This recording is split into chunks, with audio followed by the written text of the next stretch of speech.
다양한 관점으로 텍스트의 깊이를 탐구하는 담론의 장에 오신 것을 환영합니다. 최근 그 문학계랑 틱톡의 샵 스릴러톡 커뮤니티가 아주 뜨겁죠? 2025년 범죄 추리 스릴러 텍스트들을 살펴보면 참 흥미로운 지점들이 포착됩니다. 수많은 장르 소설이 쏟아지는 가운데 과연 무엇이 평범한 오락을 넘어선 명작 스릴러를 완성하는가 하는 근본적인 질문이 제기되고 있거든요. 오늘 우리는 이 텍스트들을 바탕으로 명작을 결정짓는 핵심이 철저한 리서치에 기반한 현실적인 수사 배경과 사회 구조를 파헤치는 논리적 플롯인지 아니면 인간의 내밀한 상처와 도덕적 모호함을 파고드는 심리적 깊이인지에 대해 치열하게 논의해 보려 합니다. 20년간 강력계 현장에서 뛰었던 형사의 관점에서 제 입장을 먼저 한 문장으로 요약하자면 이렇습니다. 명작 스릴러의 뼈대는 철저한 리서치를 통한 현실감과 사회 구조적 범죄를 그려내는 정교한 플롯의 건축술에 있습니다. 네, 반갑습니다. 정신분석 전문가로서 저는 약간 다른 층위를 바라보고 있는데요. 독자를 진정으로 사로잡고 텍스트를 명작의 반열에 올리는 진짜 힘은 범인과 피해자의 선악 이분법을 넘어서는 입체적 캐릭터, 그리고 그들의 심리적 기저에 깔린 상처를 탐구하는 데 있다고 생각합니다. 물론 우리가 스릴러를 논할 때 플롯이랑 캐릭터가 둘 다 중요하다는 건 당연한 전제겠죠. 하지만 어떤 요소가 작품의 성패를 가르는 압도적인 토대인가 이걸 따져보면 이야기가 좀 달라집니다. 최근 평단과 대중의 찬사를 동시에 받은 S.A. 코스비의 킹 오브 애쉬스를 한번 보시죠. 이 작품이 2025년 최고의 스릴러 중 하나로 꼽히면서 즉시 베스트셀러 1위에 오른 현상을 어떻게 해석하십니까? 저는 이게 단순히 자극적인 사건 때문이 아니라고 봅니다. 이 책은 미국 남부 흑인 사회의 생생한 묘사와 그 안에 깊게 뿌리내린 구조적 불이라는 현실을 갱스터 서사에 그야말로 완벽하게 녹여냈거든요. 맞아요. 그 묘사가 정말 압도적이긴 했죠. 네, 범죄는 진공 상태에서 발생하지 않으니까요. 작가가 치밀한 리서치를 통해 빚어낸 현실감 위에 사회의식을 담은 정교한 현실의 재구성, 이것이 독자들에게 압도적인 설득력을 제공하는 겁니다. 복선과 반전이 논리적으로 철저하게 맞물려 돌아가면서 독자가 무릎을 치게 만드는 그 필연성, 그것이 명작 스릴러의 필수 조건이라는 거죠. 방금 말씀하신 리얼리티와 구조의 중요성을 깎아내리라는 건 아닙니다. 코스피가 묘사한 남부의 현실은 대단히 훌륭하죠. 하지만 그 스릴러라는 장르의 본질적 엔진이 과연 사회고발이나 논리적 정교함에 있을까요? 저는 그렇게 보지 않습니다. 같은 킹 오브 애시스를 읽더라도 이 작품이 단순히 구조적 불의만 파헤치고 끝났다면 지금 같은 폭발적인 반응을 이끌어내진 못했을 겁니다. 그럼 구조 말고 다른 어떤 점이 폭발적인 반응을 만들었다고 보시는 겁니까? 독자들이 밤을 새우며 페이지를 넘기게 만드는 진짜 묘미는요. 그 억압적인 구조 안에서 발버둥치는 개인들의 가족의 상처, 세대 간 업보, 그리고 죄와 구원이라는 묵직하고도 내밀한 심리적 테마에 있습니다. 자료에도 나와 있듯이 독자들이 스릴러를 찾는 근본적인 동기는 짜릿한 감정적 탈출이에요. 완벽한 선인도 완벽한 악인도 없는 도덕적 모호함 속에서 독자는 범인이나 피해자에게 자신의 무의식을 투영하죠. 인물들이 극한 상황에서 내리는 위태로운 선택들을 지켜보면서 독자 스스로 내 도덕적 잣대가 틀렸구나 하고 심리적 붕괴와 재건을 경험하는 것.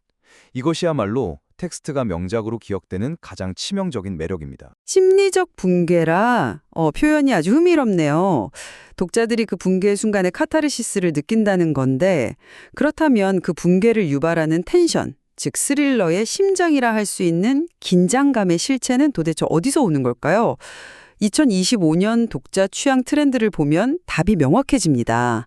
지금 시장에서는 이른바 클로즈드 서클, 밀실 트렌드가 대유행하고 있죠. 눈보라친 산장이나 달리는 기차처럼 외부와 철저히 단절된 고립된 공간 말입니다. 라일리 세이거의 작품 같은 경우 말씀이시죠? 네, 정확합니다. 위드 벤전스가 대표적이죠. 기차 안이라는 폐쇄된 물리적 공간에서 13시간 동안 벌어지는 카운터다운 구조를 띠고 있어요. 이 소설이 호평받는 이유는 과거 황금시대 미스터리 적법의 견고한 논리적 표대를 연대적으로 완벽하게 재현해냈기 때문입니다. 도망칠 수 없는 물리적 제약과 째깍거리는 시간적 압박, 작가가 치밀하게 계산해서 깔아놓은 이 구조적 덫이 긴장감을 만들어내는 겁니다. 긴장감은 캐릭터의 우울이나 불안 같은 모호한 감정에서 뭉게뭉게 피어오르는 게 아니에요. 철저하게 설계된 논리의 산물입니다. 물리적 제약이 긴장감을 증폭시키는 훌륭한 무대 장치라는 점은 인정합니다. 하지만 공간 그 자체가 공포를 주진 않죠. 가만히 생각해 보세요. 달리는 기차나 외딴 아케트 건물이 무서운가요? 아닙니다. 진정한 텐션은 그 폐쇄된 공간에 갇힌 인간들의 내면에서 터져 나옵니다. 타인을 향한 불신, 언제 배신당할지 모른다는 억눌린 공포, 숨겨진 수치심 같은 무의식적 억압들이 좁은 공간에서 강제로 충돌하기 때문에 숨이 막히는 겁니다. 그러니까 그 좁은 공간이 결국 억압을 끌어내는 방아쇠 역할을 한다는 거 아닌가요? 공간은 촉매일 뿐이죠. 라일리 세이거 소설에서 독자가 압박감을 느끼는 건 시계바늘이 움직이기 때문이 아니라 그 13시간 동안 무너져 내리는 인물들의 망가진 심리 상태를 실시간으로 목격하기 때문이에요. 최근 트렌드 중 하나인 장르 혼합 현상만 봐도 알 수 있지 않습니까? 미스테리의 호러를 섞거나 스릴러의 로맨스를 결합하는 시도들이 독자층을 크게 넓히고 있습니다. 이유가 뭘까요? 독자들은 플롯에 맞춰 퍼즐을 푸는 지적 유의를 넘어서 초자연적 불안이나 치명적인 끌림 같은 다채롭고 복잡한 심리적 자극을 갈구하기 때문입니다. 논리적 제약은 거들 뿐 핵심은 인간 내면이 빚어내는 파열음입니다. 내면의 파열음이라 표현은 참 멋집니다만 저는 여전히 그 내면을 억누르고 결국 파열하게 만드는 현실의 토대에 집중해야 한다고 봅니다. 자연스럽게 범죄 소설 속 범죄의 본질에 대한 논의로 넘어가게 되네요. 범죄는 개인의 내면적 결함에서 출발하는가? 아니면 사회적 환경의 산물인가? 강적회 형사로 20년을 구르다 보면 뼈저리게 깨닫는 게 하나 있습니다. 현실의 범죄는 영화처럼 어느 날 갑자기 뚝 떨어지는 사이코패스 악당에 의해 벌어지는 경우가 드물어요. 현장의 경험은 확실히 다르시군요. 네, 제가 맡았던 수많은 살인사건들이면에는 언제나 빈곤, 방치된 복지 시스템, 인종차별 같은 거대한 사회적 구조적 결함이 도사리고 있었습니다. 현재의 출판 트렌드 역시 제 경험과 정확히 일치합니다. 범죄 소설이 곧 사회 소설로 기능하고 있죠. 데온 마이어의 레오를 보십시오. 남아프리카 공화국의 복잡한 사회상과 인종 간의 갈등, 부패한 시스템을 생생하게 담아내어 찬사를 받았습니다. 좋은 스릴러는 개인의 우울을 파고드는데 그치지 않고 그가 선을 넘을 수밖에 없었던 사회적 필연성을 리서치를 통해 낱낱이 고발합니다. 2025년의 독자들이 묵직한 범죄 소설에 열광하는 건 우리가 발딛고 있는 이 사회의 민낯을 직시하고 싶어 하기 때문 아닐까요? 현장에서 목격하신 그 참혹한 현실과 환경의 파괴력을 부정할 정신분석가는 아무도 없을 겁니다. 사회적 억압은 분명 강력한 압력밥솥의 역할을 하죠. 하지만 그 밥솥이 아무리 뜨거워져도 궁극적으로 밸브를 열거나 폭발하게 만드는 방아쇠, 즉 돌이킬 수 없는 선을 넘게 하는 트리거는 철저히 개인의 내밀한 심리적 요인에 있습니다. 2025년 베스트셀러 트렌드의 핵심 키워드를 한번 들여다보시죠. 거시적인 사회 고발보다는 가족 비밀, 과거와 현재의 교차서사 같은 키워드가 전면에 등장하고 있습니다. 카렌 슬로터의 소도시 배경 작품들을 염두에 두신 거군요. 네, 맞습니다. 카린 슬로터는 무려 40편의 소설로 전 세계 4천만 부를 판매했습니다. 겉보기에는 경찰의 실제 수사 과정을 꼼꼼히 묘사하는 절차적 수사물의 형태를 띠고 있죠. 그런데 그 소설들의 중심부를 파고들면 뭐가 나옵니까? 부패한 시장이나 무너진 경제가 아니라 가족 간의 충성과 배신, 폭력이 남긴 지울 수 없는 트라우마 같은 인간 본성에 대한 지독한 심리적 해부가 자리 잡고 있습니다. 길리엄 맥앨리스터의 페이머스 라스트 워즈 역시 마찬가지예요. 겉으로는 납치극과 남편의 정체에 얽힌 반전 스릴러지만 본질은 가장 신뢰해야 할 가족을 의심하게 될 때 느끼는 원초적 불안감을 다루고 있습니다. 갱스터 서사든 절차적 수사물이든 형태는 껍데기일 뿐입니다. 독자의 마음을 베는 날카로운 칼날은 언제나 인물이 감추고 있던 심리적 상처에서 나옵니다. 범죄는 사회가 잉태할지 몰라도 그것을 완성하는 건 오롯이 개인의 내면이라는 거죠. 흥미롭군요. 독자가 어느 지점에 강렬하게 반응하는가의 문제로 귀결되는데 그렇다면 그 반응이 실제 스릴러 시장에서 어떻게 베스트셀러라는 결과물로 나타나는지 짚어볼 필요가 있겠습니다. 저는 명작 스릴러의 대중적 성공과 시장 지배력이 철저히 권위와 완성도 높은 시리즈가 주는 신뢰에서 비롯된다고 분석합니다. 통계를 한번 볼까요? 스릴러의 거장 제임스 패터슨의 독자 중 무려 53%가 오직 작가의 이름 자체를 보고 책을 구매한다고 답했습니다. 마이클 코넬리는 또 어떻습니까? 38편의 시리즈로 전 세계 7,400만 부라는 경이적인 판매량을 기록했고 2025년에도 새로운 캐릭터로 신작을 내며 여전히 차트를 지배하고 있습니다. 대단한 기록인 건 사실이죠. 독자들이 왜 이토록 특정 시리즈에 충성할까요? 그건 주인공의 트라우마 때문이 아닙니다. 작가가 구축해놓은 세계관의 현실감, 빈틈없는 수사 절차, 그리고 무결점에 가까운 탄탄한 플롯에 대한 무한한 신뢰 때문이에요. 2025년 8월 데이터를 보면 미국의 추리소설 권위상인 에드거상 발표지기에 범죄 스릴러 소설 검색량이 연중 최고점을 찍었습니다. 이는 독자들의 근본적인 수요가 얄팍한 감정적 자극보다 권위 있는 상이 보증하는 지적 유희와 논리적으로 정교한 스릴러의 뼈대를 향해 있다는 명백한 증거입니다. 전통적 브랜드와 시리즈가 지닌 그 거대한 힘을 폄하할 생각은 추호도 없습니다. 마이클 코넬리나 제임스 패터슨이 쌓아올린 논리의 성체는 실로 대단하죠. 하지만 지금은 2025년입니다. 현재 스릴러 시장에 가장 폭발적인 지각 변동을 일으키는 진원지가 에드거상 심사위원석에 있다고 보십니까? 완전히 틀렸습니다. 현재 시장을 지배하는 진짜 동력은 바로 틱톡의 샵 스릴러톡입니다. 이제 책의 성패는 권위 있는 서평가가 아니라 자신의 감정을 가감없이 쏟아내는 틱톡커의 15초짜리 영상 하나에 좌우되는 시대가 되었습니다. 프리다 맥패던의 사례를 말씀하시려는 거군요. 정확합니다. 그녀는 아무런 권위들 없는 독립적인 자비 출판에서 시작해 순식간에 뉴욕타임스 베스트셀러 2위 작가로 등극했습니다. 현재 미국에서 가장 많이 팔리는 스릴러 작가 중 한 명이죠. 그녀의 성공 비결이 수십 권의 시리즈가 주는 전통적 신뢰나 철저한 수사 절차의 고증이었을까요? 전혀 아닙니다. 그녀의 텍스트가 지닌 무기는 독자가 즉각적으로 동화될 수밖에 없는 짙은 감정적 충격, 즉 심리적 몰입감이었습니다. 애거사 크리스티의 오리엔트 특급 사례도 보시죠. 이 고전 미스터리가 2017년에 영화화되어 엄청난 수익을 거뒀고 직후 원작 소설 판매량이 경이적으로 급증했습니다. 100년 전 플롯이 왜 다시 폭발했을까요? 영상화라는 시각적 매체가 인물들의 도덕적 딜레마와 심리적 자극을 극대화시켜 독자들의 내면에 직격탄을 날렸기 때문입니다. 현대의 독자들은 논리적 완결성을 느긋하게 기다리기보다 소셜미디어를 통한 감정적 전이와 주인공의 트라우마에 즉시 동기화되는 그 짜릿함을 원합니다. 틱톡이라는 플랫폼의 파급력 그리고 영상화가 가져다주는 후광 효과는 확실히 부인할 수 없는 시대적 흐름이 맞습니다. 독자들이 작품에 접근하는 경로가 시각적이고 감정적인 방향으로 다변화된 건 사실이죠. 프리다 맥패든의 성공이나 오리엔트 특급살인의 판매량 역주행 현상은 작품을 대중에 빠르게 도달하게 만드는 아주 훌륭한 촉매제 역할을 했습니다. 하지만 제가 짚고 넘어가고 싶은 핵심은 이겁니다.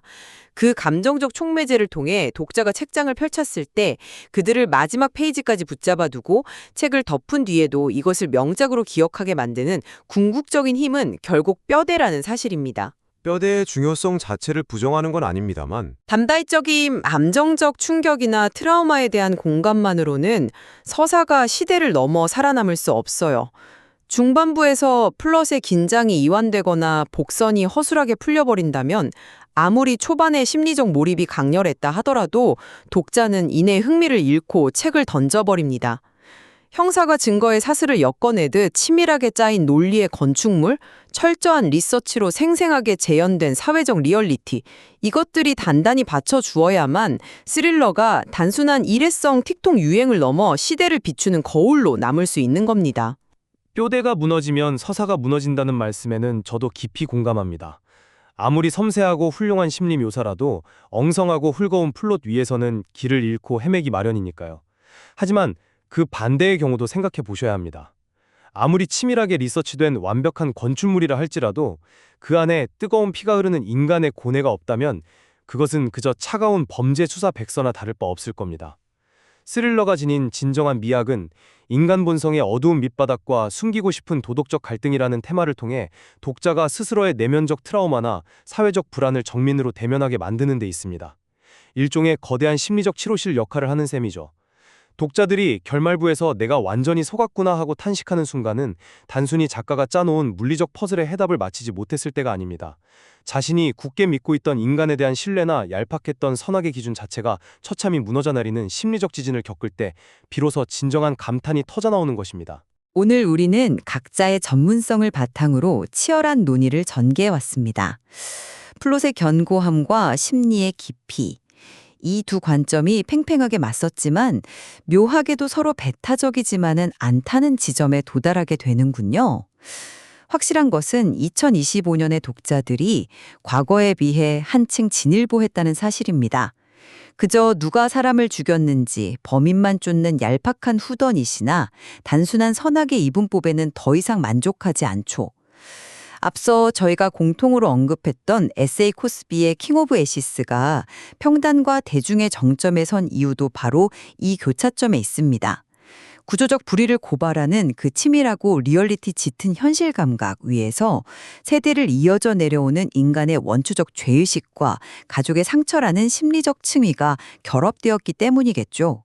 논리의 뼈대와 심리의 살점이 완벽한 조화를 이룬 셈입니다. 네, 완벽한 플롯이 기초가 되어야 한다는 점에는 충분히 동의합니다만 저는 여전히 마지막 페이지를 덮었을 때 독자의 밤잠을 설치게 만드는 잔상은 범인의 교묘한 트릭이 아니라 인간 본성의 서늘함이라고 굳게 믿습니다. 범죄를 잉태하는 거대한 사회적 굴레와 그 굴레 속에서 끊임없이 번민하는 개인의 내면은 결국 서로를 비추는 거울일 테니까요. 오늘 담론을 통해 우리가 스릴러라는 장르를 얼마나 다채롭고 깊이 있는 시각에서 해부할 수 있는지 보여드린 것 같아 무척 흥미로웠습니다. 청취자 여러분도 다음에 서점에서 새로운 스릴러 소설을 고르시거나 스트리밍 서비스로 범죄물을 정주행하실 때 스스로의 반응을 한번 유심히 관찰해 보시길 권합니다. 빈틈없는 리서치와 치밀한 논리적 수사 절차의 전율을 느끼시는지 아니면 도덕적 모호함 속에서 길을 잃고 파괴되어가는 인물들의 복잡한 심리의 마음을 빼앗기시는지 말입니다. 어느 쪽이든 여러분의 감상 경험을 훨씬 더 입체적이고 풍요롭게 만들어줄 것입니다. 그렇습니다.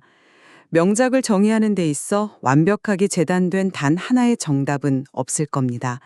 스릴러는 일회성 오락을 넘어 우리가 사는 세계의 이면과 우리 내면의 심연을 동시에 탐구하는 아주 날카로운 도구니까요.